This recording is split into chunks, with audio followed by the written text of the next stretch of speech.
Good morning, everybody, and welcome to yet another Friday, which in sports community live streaming means only one thing, and that is Esport Friday. And it also means that my guest, Cameron Osterlund, has to turn off the NFL and talk to us about all things esport. Cameron, welcome to you, and where are you taking us?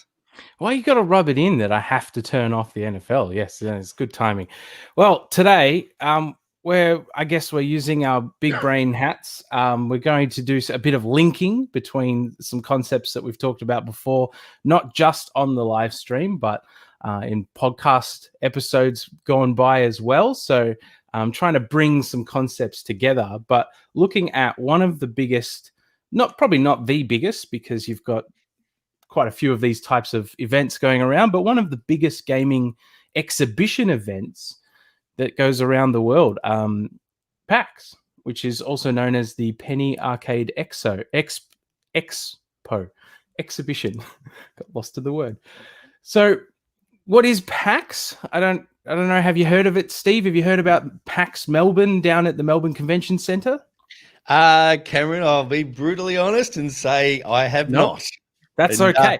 And for any of the viewers that are online, welcome to you. We've got 6 at the moment, and it'll hopefully, as it normally does, rise through the session. So welcome to you. Please say hello in the comments section of the post. Please join the conversation and ask your questions of Cameron. But PAX is, so did it actually evolve, as the name suggests, out of the old pennies? Penny Arcade Expo. Which is even bigger than going back even further than the pennies, pinball machines. Yeah, I'm not really sure what the pennies are. I don't even know what you're referring to there. That may be before my birth date. Oh, pinball machines, Cam. Oh, seriously. Right. Okay, cool. Well, I mean, yeah, that's probably a good link. They certainly don't say that that's where it comes from. But it was established in 2004 out in Washington near Seattle. So it's quite a bit beyond the revolution of the pinball arcade machines, but yeah, probably flowing on from things, some similar events that were happening around that sort of time. Comic-Con was starting to get some legs, things like that. So you've heard of Comic-Con, Steve? I have. The character comic book character convention, right? So it's a very similar concept. I think Comic-Con has evolved a little bit to be more inclusive of kind of more pop culture. Yes. Whereas I think the thing that separates PAX is that they focus very heavily on gaming of all types. So where Comic-Con has become kind of where some of the bigwigs like Disney and Marvel and DC and all these different Warner Brothers, Fox, they roll out all their latest and greatest. PAX has tried to stay true to a different type of audience and have really focused on the video game and tabletop industry. So, your old board games, they're still well and truly alive in today's age, which is awesome. I remember a figure actually not too long ago that new gaming fundraising on crowdsourcing platforms was actually being exceeded by tabletop crowdsourcing by something like 5-fold. So tabletop gameplay is still very much alive and well today, which is also great. So PAX is an event that happens all around America, but also they have an international event here in Melbourne. They host out or hire out the Melbourne Convention Centre. They've also been held at the showgrounds before, so had a couple of different venues in Melbourne as they've evolved and grown, but getting quite big these days. So this year's event was meant to be happening, I think, in about a month's time. It's usually October sometime, usually around my birthday, actually, which is quite fun. So this year they've brought kind of all of their events, because they've had to basically pause most of them and bring them all online to this looking thing, this green magnet of events. But we'll skip that for the moment. We'll keep looking at what it actually is. So yeah, because it's still a bit obscure to me, Cam, and my. I mean, sure. Sure. So, I mean, I guess it's like as the term exhibition kind of implies, you're going there to see a whole bunch of stuff. This is an example of a presentation being made where they're actually playing through a tabletop game on a stage. You can't really see the people involved, but that's the sort of thing that happens. You've got a presentation here being made about some sort of gaming platform, and I can see this guy. I mean, it almost looks like he's got a bit of a fake hand, but maybe he's holding up some kind of VR thing. They've all got these little contraptions that they're using, so they're presenting something to quite an audience. So this is PAX in Seattle. Massive crowds that pack out PAX in Seattle. You've got some big name brands like Xbox, PlayStation over here, so Sony. You've got Twitch over here, and then this is a game called Dead by Daylight, Raid, that might even be Raid Shadow Legends. I'm not sure if I don't recognize that too well. Alienware, you might have heard of. So you've got all the different types of brands. You know, it's a showcase. Intel are here. You get all these different types of electronic brands that get down and try and showcase what they're offering to the gaming industry. And here's like one of their presentation stages. So you can get a bit of a concept for the scale of this kind of event as well, which is really cool. Who's attending these? Because these are massive audiences. Like these are astronomically large convention audiences. Indeed. Yeah, it's a bit of a range. I definitely say the good old name or encompassing title of the nerd. The nerds are well out in force at this kind of event. People like myself have been involved in gaming and been gaming for eons.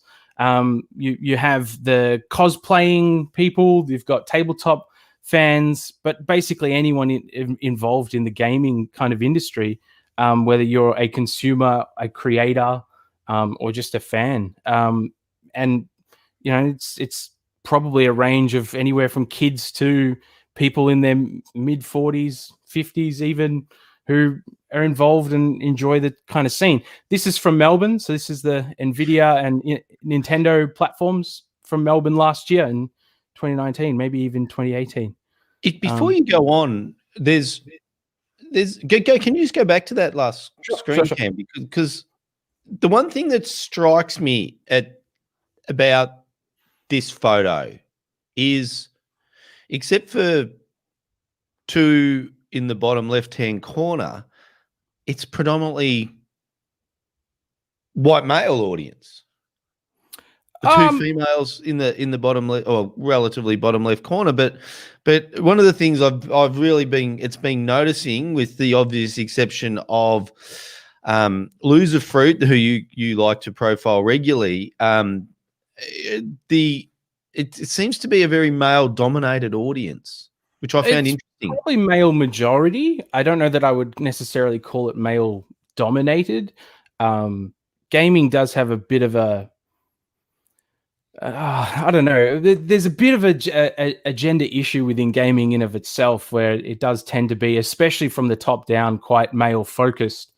But you know, there's loads of girls that are gamers out there. There's loads of women who are involved in the industry, who are involved, who are lovers of games. So I definitely wouldn't say that it's male dominated, but I mean, without having the statistics on hand, I'd say that it's probably, you know, at least 51% male type of audience. But yeah, no, there's certainly no rules when it comes to gaming. Gamers, you know, encompass every type of person. So yeah, I wouldn't necessarily shoehole it in like that.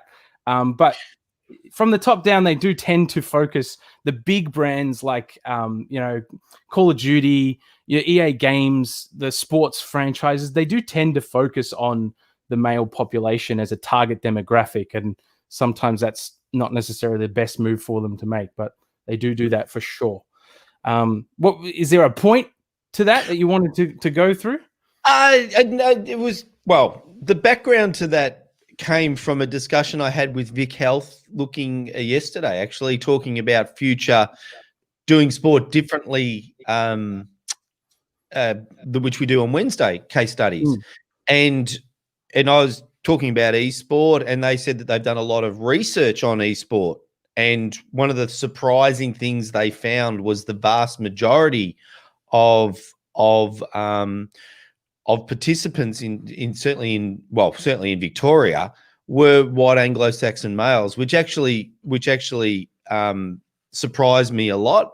And talking about the consequences of where you've got a male-dominated anything, or a single gender-dominated anything, and so I really look forward to exploring that. And I took that with a grain of salt, that research, but that photo, which is just a random photo, there's nothing, there's nothing to it, and it looks like a shooting sort of game, which on the screen, which you would think would have a natural attraction to men, not women. So that could be explaining why. But I just thought it was very bring those two things together. So it's an area that we'll certainly explore over coming episodes, Cam. So sorry to hijack your session.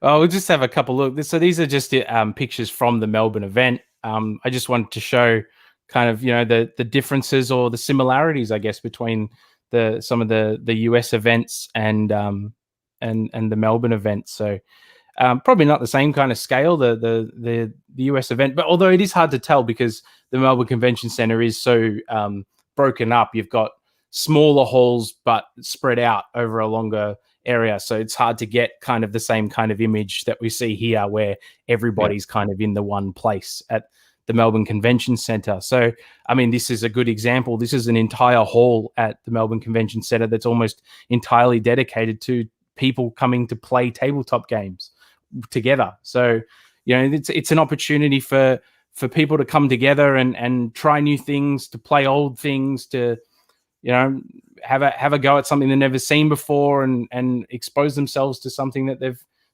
they haven't seen, or that they're looking forward to seeing the next iteration of, the next generation, the next evolution of a game that they've been playing for many years. Like Dungeons and Dragons, for example, a gaming idea that's getting a bit more steam in the more conventional circles these days. It's been popularized by TV shows like The Big Bang Theory, where people actually understand what role-playing games are these days. So yes. These sorts of things coming together, and PAX is not just a showcase; it's a place where people can come together and play games.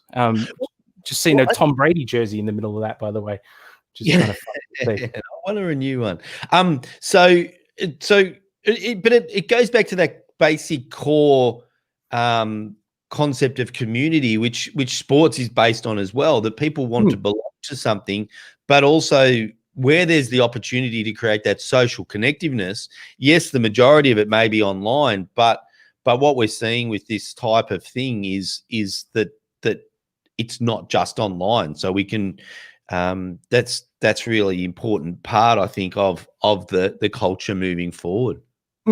So PAX, an event that's been running almost every year since, and in multiple iterations every year since 2004. They hold probably somewhere between 4 to 6 events, like of that kind of scale each year.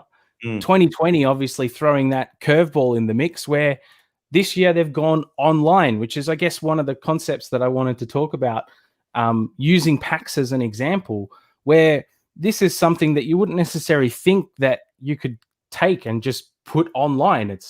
It's a big event where it's a destination event where people will fly from all over Australia to come to Melbourne just to attend that weekend, much in the same way as they might come and attend the Formula One Grand Prix in Melbourne for the weekend, and a very similar scale of people will do it.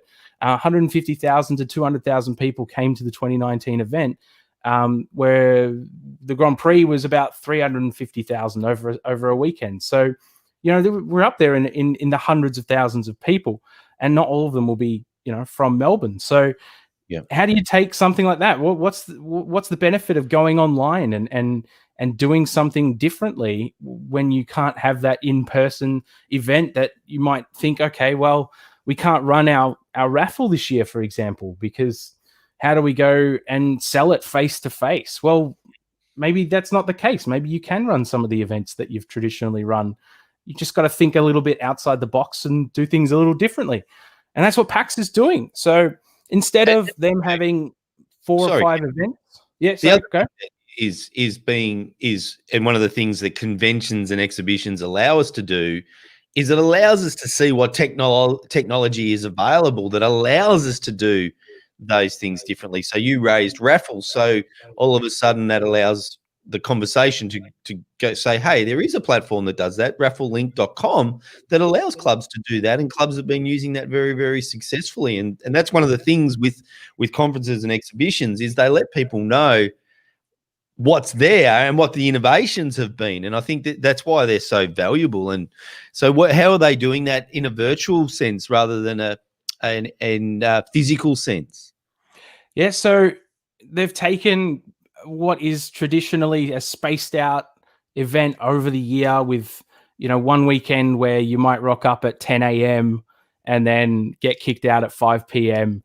Where everyone comes along. They've turned that into like a 10-day roughly. Where's the date for this one?